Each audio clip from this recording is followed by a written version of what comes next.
Hello everyone and welcome back. So today we are going to start chapter 16.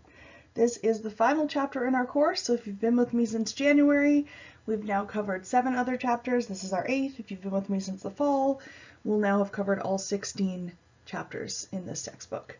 So the 16th chapter goes along very nicely with what we just talked about in the 15th chapter. In the 15th chapter, we kind of discussed mental illnesses, and then on the 16th, we're going to talk about some of the treatments and therapies that can be helpful for those illnesses. So chapter 16 is called Therapies. And first, I want to talk briefly about some of the different approaches to treatment and therapy. So the vast majority of people who experience a traumatic event recover from their immediate symptoms and go on to live a normal life.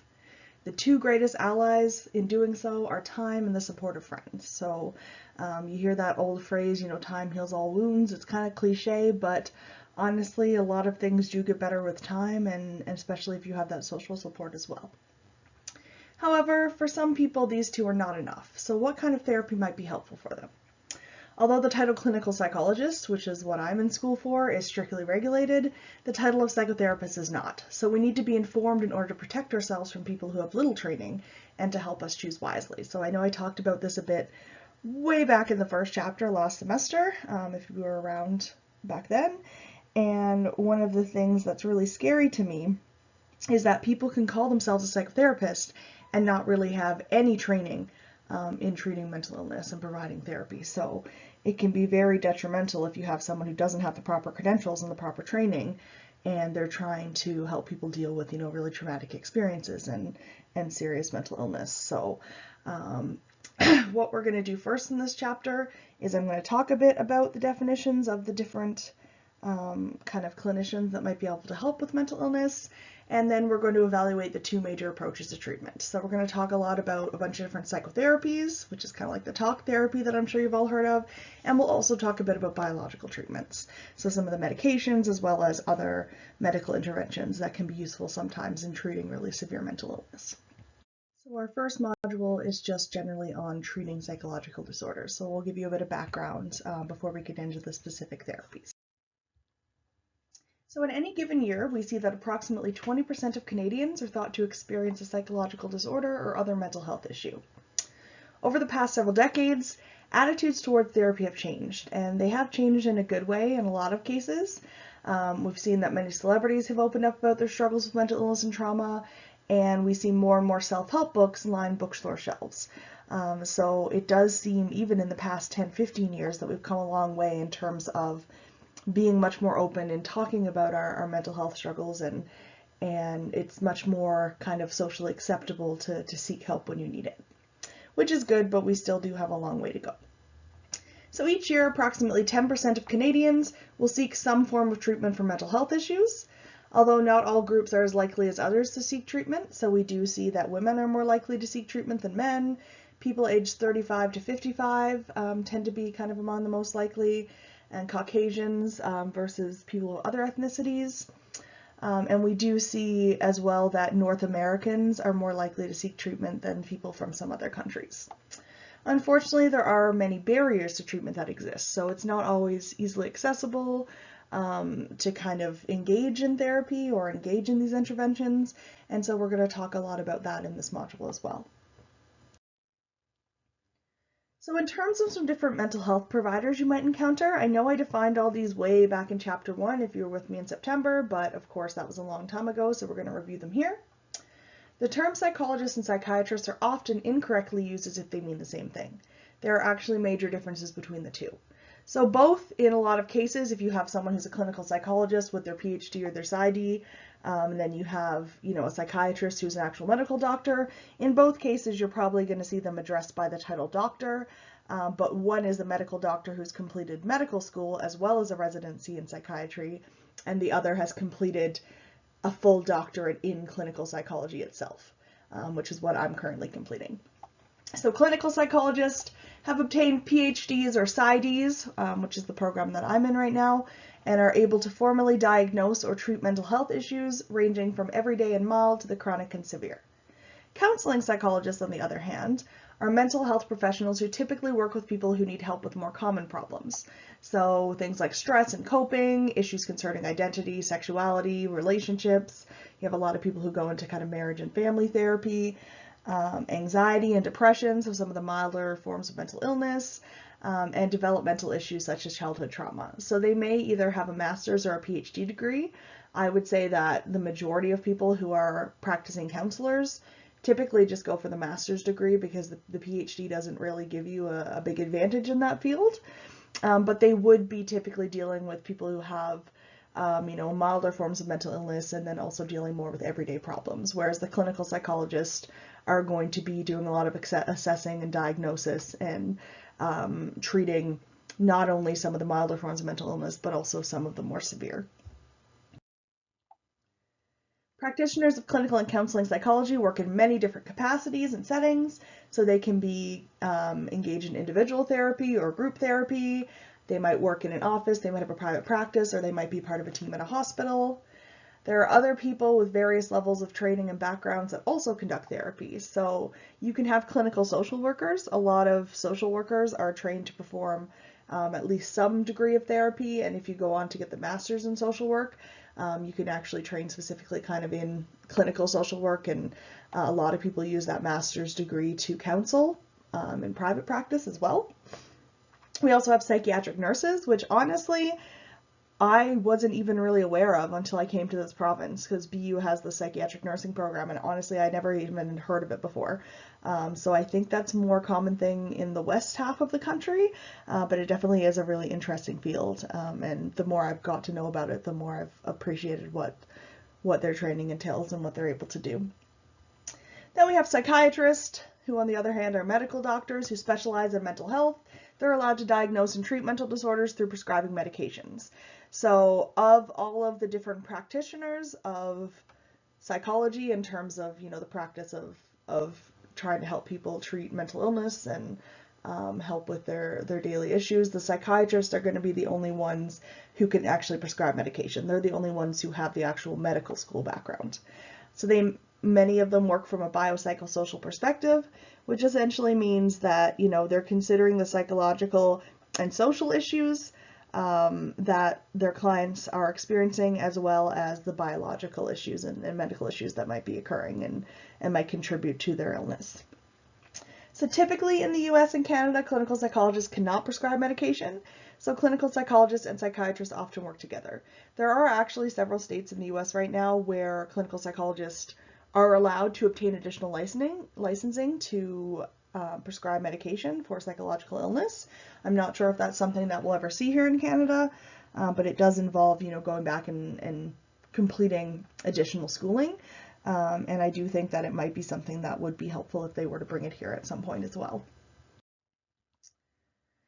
So again, I know we kind of talked about this briefly at the beginning of the last chapter, but I do want to talk a little bit about the history of mental illness and how we've treated people with mental illness. So unfortunately, history has not always been kind to those with mental illness, especially those suffering from severe disorders, such as some of the psychotic disorders like schizophrenia. These people were often separated from society or confined to what they called asylums. So typically, unfortunately, the focus was not on treatment of the patients, but on protecting society from these potentially dangerous individuals. And I say potentially dangerous individuals with a lot of sarcasm, because as we know, the majority of the time, people with mental illness are more likely to be the victims of violence than they are to perpetrate violence themselves. Unfortunately, many mental institutions in the past were terrible places for their patients. The patients there were sometimes subjected to brutal confinement and torture. But luckily, by the end of the 19th century, psychology was gaining credibility as a science. So if you remember, Wilhelm Wundt set up that first psychological laboratory in 1879. And then it kind of went from there in terms of psychology being viewed as a science and its own kind of field of study. And asylums began to focus on treatment and providing patients with better living conditions, but were often, unfortunately, still very overcrowded. In the 1960s, effective treatments began to be developed for some disorders, and there was a society-wide movement towards deinstitutionalization. So essentially what that means is they were able to move large numbers of psychiatric inpatients from their care facilities back into regular society. And so what we saw was about an 85% decrease in inpatients over the next 3 decades. So a lot of the time, because they were able to get new medications that were more effective in treating these disorders and allow people to kind of live relatively normal lives without the major impact from their symptoms. They were able to kind of be reintegrated into society in a lot of cases and be able to function as anyone else would. So in the decades since, mental health care providers have compiled many resources and strategies to help people in distress. Now, when we have inpatient treatment, it's geared towards protecting the individual patient from harm, as opposed to protecting society from the patient. And so inpatient programs often focus on encouraging a quick and successful return to regular society. In the place of asylums, patients requiring long-term care now live in what we call residential treatment centers, which are housing facilities in which residents receive psychological therapy and life skills training so that they're able to reintegrate into society. Of course, in some cases, involuntary treatment is required. So sometimes people, either because of their illness themselves or just because of, the denial that they might have, they are unwilling to seek treatment and they don't really want to be treated for whatever issue that they're dealing with. And so sometimes these people may be compelled through courts or social service agencies to essentially enter mental health treatment against their will. So the majority of these cases arise due to highly erratic or disturbing behavior in which the person may pose a risk to self or others. So we're not trying to take people with mental illness from society and kind of institutionalize them, but in some cases it really is necessary if there are individuals who are unwilling or unable to seek their own treatment and they really need help, that these people will be kind of involuntarily held for treatment. This outpatient commitment is a highly contentious issue because it does strip people of some of their basic rights and may easily be misapplied. So it is something that's necessary at times, but it's something we have to be very careful about. So far, research has failed to resolve this controversy. We have some studies that show that a significant number of patients benefit from mandated treatment, but on the other hand, many people placed in involuntary treatment feel coerced and resentful, and not everyone benefits. So unfortunately, it can be sometimes misapplied to certain ethnic groups or low socioeconomic status individuals. They're kind of perhaps taken into treatment for reasons other than the actual issues that they're having. There's always, unfortunately, room for prejudice and discrimination in these circumstances. And sometimes, we are helping for a benevolent reason, which is that we really want to help people get the help that they deserve, but other times there may be more undesirable reasons, such as things like prejudice and discrimination, kind of like I just mentioned. So there are some benefits, but there are also some costs involved, and it's still something that's a bit of a controversial issue. So some psychologists place less of an emphasis on one-on-one therapy, and they focus more on working within the community at large. So community psychology is a field that focuses on identifying how individuals' mental health is influenced by the community in which they live, and it emphasizes community-level variables such as social programs, support networks, and community resource centers to help those with mental illness adjust to the challenges of everyday life. And I know I kind of read that definition word for word, but honestly, I can't really explain it any better than that. Community psychology is essentially a field that's really taking into account those social influences. And of course, as somebody who previously studied social psychology, it is something that really interests me, because we know just how influential those social groups and communities that we're a part of can be on all aspects of our life, including our mental health. So through working at a community level, these psychologists hope to prevent or minimize the development of disorders, enhance the factors that strengthen people, and make them more resilient to the kinds of stresses that might undermine their mental health. So now we'll talk briefly about evaluating treatments. So as I kind of alluded to at the beginning, there are a lot of different kinds of treatments and treatment approaches.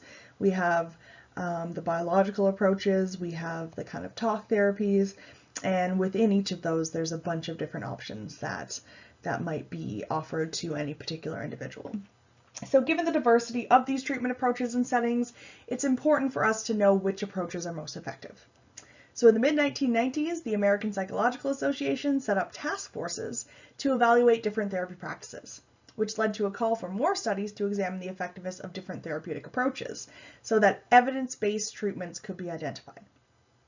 So essentially what we mean by evidence-based treatments or empirically supported treatments is that they have been tested and evaluated, and the most rigorous way of testing, as we know from Chapter 2 in our research methods, is through an experiment.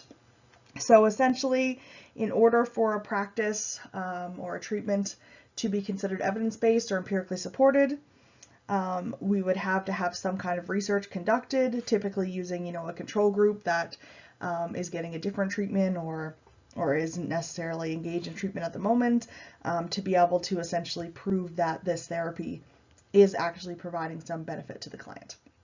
Unfortunately, as you can imagine, due to the really subjective nature of therapy, it is nearly important to conduct a true experiment when evaluating therapies.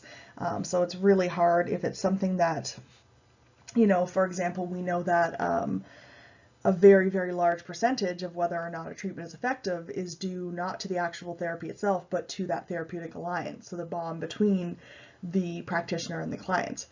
And so it can be very hard sometimes to separate out those influences from the influences of the actual treatment approach itself. So there are a lot of reasons why it can be very difficult to scientifically evaluate therapies. One major issue is that it's unethical to place people into a control group that receives no treatment of any kind. So that kind of denies them the treatment they need. So I know I did mention a minute ago that, sometimes they would have a control group that isn't receiving treatment, but a lot of the times the way in which they do that is they say that you have like waitlist control. So those are people who are kind of waiting to get into treatment, and you can compare them to the ones that are currently engaged in the treatment. So in that way, you're not purposefully excluding people from getting treatment that could be helpful to them. It's also impossible for us to use a double-blind procedure. So if you remember back to Chapter 2 when we talked about double-blind, that would mean neither the participant nor the researcher knows which group which is in terms of the participants, if they're in the control group or the experimental group. But of course, a therapist is going to know what type of treatment they're administering. So if, for example, you were comparing CBT, which is something we'll talk about a little later, to some kind of psychoanalytic approach, the therapist is going to know whether or not they're practicing CBT or they're practicing psychoanalysis. So it's very hard to kind of keep the researcher, or in this case the practitioner, out of the loop with respect to who's in what group of the treatment. And so there are also issues in that therapists differ widely in their own level of relevant skill. And much of the effectiveness of therapy comes from what we call, again, that therapeutic alliance, so that relationship that emerges in therapy between the therapist and the patient. We do see that therapists who are more socially skilled and clients who are more open to the process and willing to trust tend to have more success. By socially skilled, I mean, displaying things like warmth, concern, and empathy towards their clients. And we do see that, again, not only that therapeutic alliance, but also some more of these even kind of personality factors and skills that the therapist has outside of the actual treatment techniques can contribute to the success of therapy as well. So as a result, it is very difficult to adequately test the effectiveness of approaches. So I want to talk to you briefly about something called the scientist-practitioner gap, because it kind of goes along with what we're talking about the importance of empirically supported treatments and how difficult it can be at times to evaluate that. This isn't in the current textbook, but it is something from an older textbook that I find really interesting and important. But of course, as the asterisk in the title indicates, I won't be testing you on this. So this is mostly for your own notice. Feel free to ignore it if you'd like, but it's something that I thought a lot of you might find interesting. So there's also the issue of the scientist-practitioner gap. Many psychotherapists believe that it is not possible to evaluate psychotherapy using standard empirical methods. So it's very hard to capture the complexity of that exchange and all of the different components involved. But how then are we able to validate and assess the reliability of these therapies? Because as we mentioned, we really want to be making sure we're using empirically validated treatments as much as possible. Psychological scientists agree that therapy is a complex process, but see no reason why it cannot be scientifically investigated like any other complex process. So over the years, we do see the breach between scientists and therapists has widened. One reason may be the rise of professional schools that are not connected to academic psychology departments. So unfortunately, there are sometimes kind of standalone schools that state that they're going to teach you, therapy skills and provide you with clinical training, but they aren't actually affiliated with kind of a research intensive institution. That would be ensuring that the methods they're using and the therapies they're teaching are based in scientific evidence. Another cause may be the proliferation of new therapies trying to gain a foothold, some of which are packaged and promoted without any scientific support at all. So there are things like neurolinguistic programming. If you look it up, you'll find a lot of different information about it and people claiming that, it does amazing things, but in reality, it doesn't have any scientific support backing it up whatsoever. While others are repacking established techniques using a new name and terminology. So you might have heard of eye movement desensitization and reprocessing, or EMDR therapy. It is something that is used a lot of the time for treatment of PTSD, and it does involve exposure, which we know is one of the most effective treatments for symptoms of PTSD. So essentially what they're doing is they're taking the basics of exposure therapy and adding this eye movement piece to it. And if you compare it, there's really no foreseeable benefit in adding the eye movement piece. It's just basically a way of repackaging some old proven techniques and trying to call it something new and make it sound like it's something really exciting and really effective. And so both of these treatments really have no empirical support comparatively when compared to other treatments that have been extensively studied. It's actually been reported, and now this was at least 5 years ago, so I'm not sure where we're standing right now, but I'd say it's probably not that much better, unfortunately. But it has been reported that the current state of clinical psychology is comparable to that of medicine in the early 1900s. So unfortunately, a lot of the time we're seeing personal experience being kind of valued over the scientific research. But there is a promising new strategy in the accreditation system. So you may have heard of this before, but essentially for a program to gain accreditation, it must prove that it's being taught by people who are kind of licensed within their province or wherever they're teaching.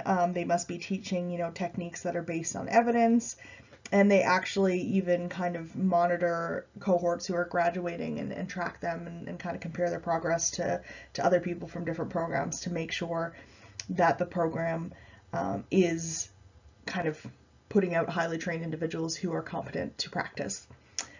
So for example, if you go on the Canadian Psychological Association website, you will see a list of all of the different programs in Canada that have been accredited in terms of clinical psychology.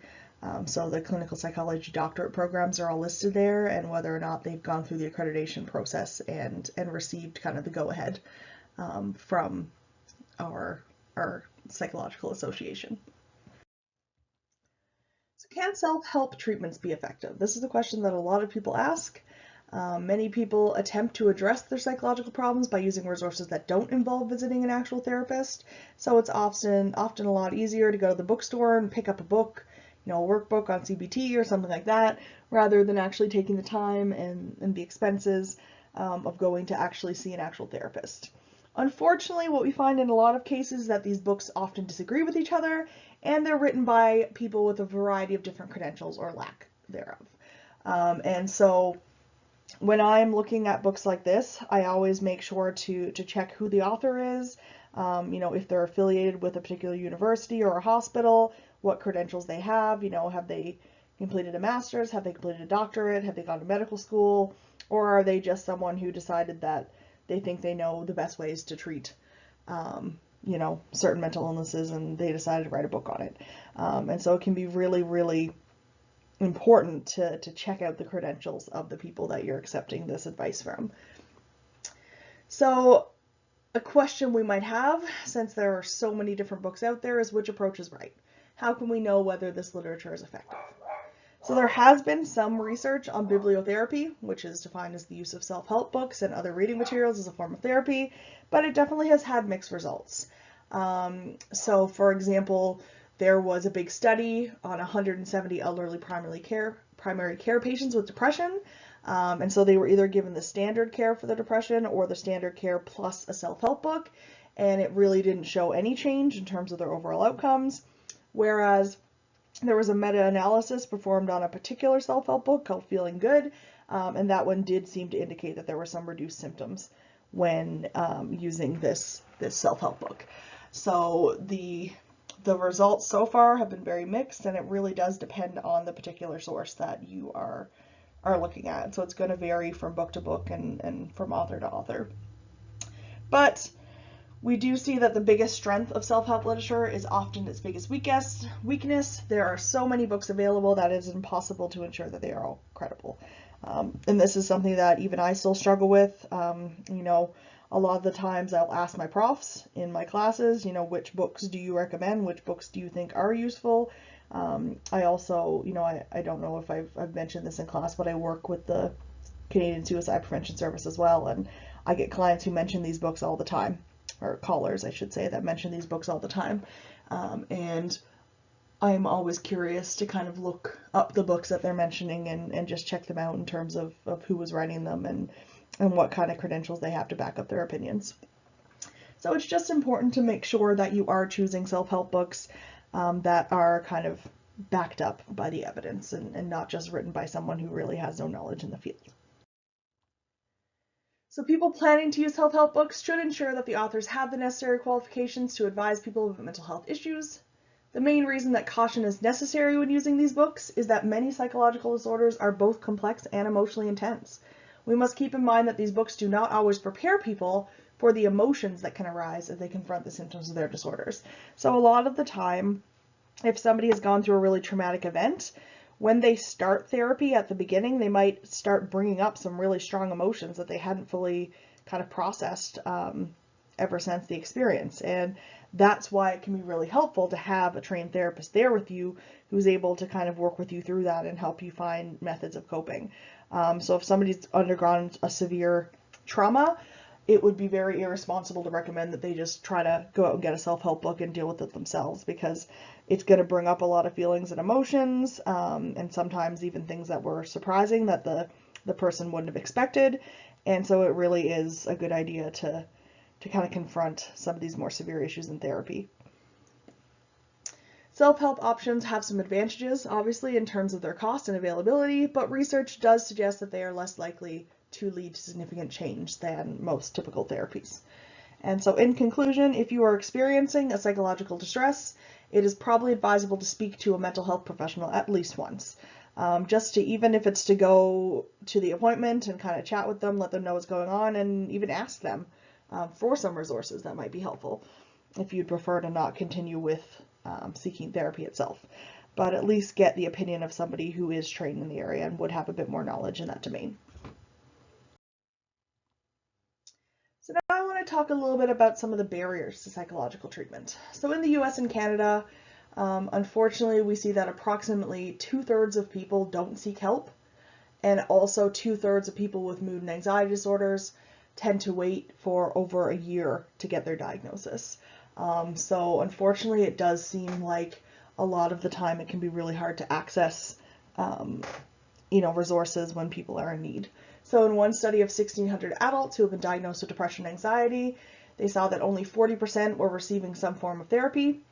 And even when people do seek therapy, about half of them significantly delay doing so after becoming aware of their mental health issues. So some of the question we might ask is, why might people choose not to seek help?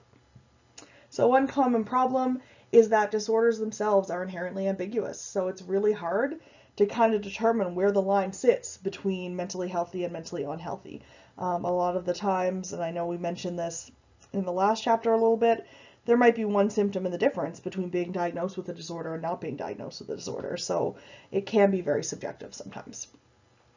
Also, people are often very motivated to not see themselves as mentally ill. So even if they have received a diagnosis or they are experiencing issues, a lot of people don't want to seek help because that to them is admitting that they have a problem that they need help with. And that's really sad because, we should live in a society where seeking help for a mental health issue is just as normalized as seeking help for a physical health issue. But even though we've made a lot of progress over the last few decades, we still have a long way to go in that respect. Finally, other people may be unwilling to risk the social stigma, or they're skeptical about the efficacy and safety of the different treatment options. So another study said that about 99% of people would seek help if they believed it would be helpful for them. So they would seek out, therapy or other additional resources if they believe that it actually would make a difference. So a lot of people are are honestly just skeptical about whether or not it would even be able to help them. And you know, that's okay too, but our job as clinicians and as psychologists is to educate people as much as we can and show them the ways in which these methods can be really effective and can be really helpful for them. Unfortunately, there's also a lot of stigma surrounding mental illness. So as I just mentioned, one common barrier to psychological treatment is that stigma towards mental illness and the process of therapy itself. So if you could take a moment, just imagine how different it might be for a business person to take some time off work for a surgery versus to take some time off to deal with emotional issues. So right away, you can probably imagine which, a boss would be more comfortable approving a request for, or even which the employee will be more comfortable asking for. And so unfortunately, in many professions, mental illness carries a strong stigma that could result in workplace harassment or discrimination. And there may also be social costs. 1 out of every 2 Canadians admits that they would likely not socialize with a friend who had severe mental illness, which is really sad. And 1 in 4 Canadians admit that they are afraid to be around people with serious mental illness. And you know what? It's really sad. It's kind of heartbreaking in a way, but it's also understandable that there would still be this stigma and would still be this fear, because for so long we've been treating mental illness like it's something to be afraid of and to be stigmatized. And honestly, the only way that we're going to work past these things and help remove that stigma, alleviate that stigma, is to educate people. So hopefully, at least by the end of this class, if nothing else, you will have learned a bit about what mental illness truly is, and maybe that might help alleviate some of that stigma that even you all in this class might have. So here we have a table which basically just underlines some of the results of research surrounding the views that people have related to mental illness. So 50% of people said that they would tell their friends or coworkers that they had a family member with a mental illness, which of course unfortunately means that 50% of people would not. But 72% of people would tell their friends or coworkers if they had a family member with cancer. So you can really see the difference there. 42% of Canadians were unsure if they would associate with a friend with mental illness. 55% would be unsure about entering a spousal relationship with someone with mental illness. You can see that even though we've come a long way, we definitely still have a long way to go in terms of some of these views and attitudes that people hold and the misconceptions they might have regarding mental illness. So now we'll talk briefly about gender roles. So in many countries with strong gender norms, such as the US and Canada, there are extra pressures on men to avoid treatment.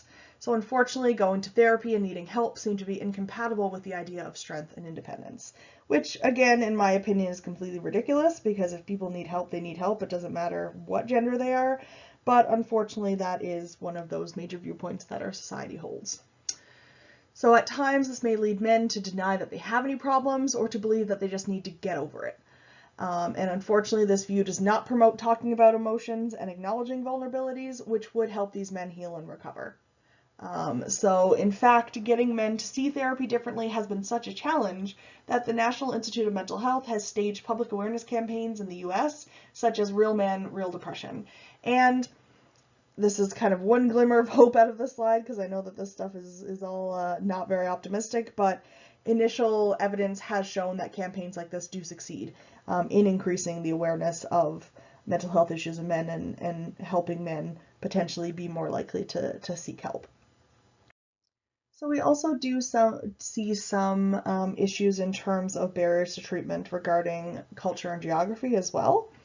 So people from certain cultural backgrounds are less likely to seek treatment. So for example, Asian Canadians and Indigenous peoples tend to be less likely to seek treatment than, for example, European Canadians. There are members of certain ethnic groups which are more likely to discuss mental health issues with their medical doctors, which is great. You know, at least they're talking to somebody about these issues, but unfortunately most medical doctors are not trained very extensively whatsoever in mental illness. So a lot of the time, it would be much better for those individuals to talk to someone like a psychiatrist or a psychologist, and a lot of doctors will refer on to these specialists, but in a lot of cases they will kind of try to treat themselves, you know, perhaps using medications that might not really be necessary were the person to speak to somebody who is actually trained in mental health. We also see that many members of ethnic minorities wish to see a clinician of the same ethnic background, which is completely understandable, but it can be really difficult in certain situations because unfortunately there are a lot of minorities that aren't really well represented in terms of practicing clinicians. And we do see that 81% of Canadians live in cities where people may take for granted their easy access to healthcare, but rural settings may have far more issues. So speaking as someone who grew up in very small town Newfoundland, on an island off the coast of Newfoundland, I can definitely see how this will be a major issue. For example, on that island, we have between 2,500 and 3,000 people, but there, to my knowledge, is not one single counselor or other mental health clinician on the island. And even if there were, that might create a whole bunch of different issues for them because, of course, it's very hard to be living in a small community and also be the therapist to the people living there because you're going to be running into those people in a lot more social situations and stuff, and that can cause some ethical concerns as well. So unfortunately, these rural areas may also have a harder time attracting and keeping mental health professionals, and like I mentioned, that risk of boundary issues is much greater in terms of having those social relationships in addition to therapeutic relationships and trying to balance those. And we do see that this can often lead to high rates of burnout in clinicians who are working in these more isolated areas. So now just to review some logistical barriers, two of the major factors that are kind of more related to access would be the expense and the availability of treatment options. So two of the greatest barriers to mental health treatment are all about access, whether people have the money and the time for treatment.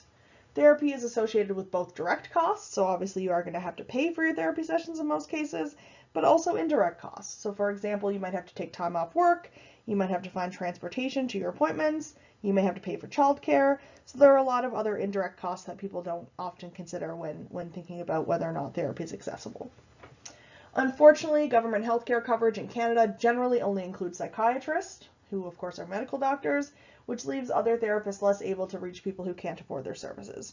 So here in Canada, we have our universal healthcare, which means that everyone is entitled to be able to go to a doctor and not have to pay for it. But unfortunately, that really only extends in a lot of cases to medical doctors. If you are wanting to see a clinical psychologist or someone like that, then a lot of the times you are going to have to pay out of pocket, or you might have an insurance that covers so much or so many sessions, but typically it's not enough to cover a full course of treatment. So without easy access to counselors, people often try to cope with life as best they can until the problems develop into major issues that they can't ignore. Thankfully, some community health centers operate on what they call a sliding scale for rates. And I think this is a really great idea, and it's something that should be encouraged more often. But basically what it means is that you pay what you can afford. So if you come in and you only make $20,000 a year, you won't have to pay as much for your appointment as somebody who makes $60,000 or $70,000 a year. So it's kind of based on your level of income. And while it's not a perfect system, and it's still going to result in certain people not being able to access the help that they might need, it does definitely help out in a lot of cases.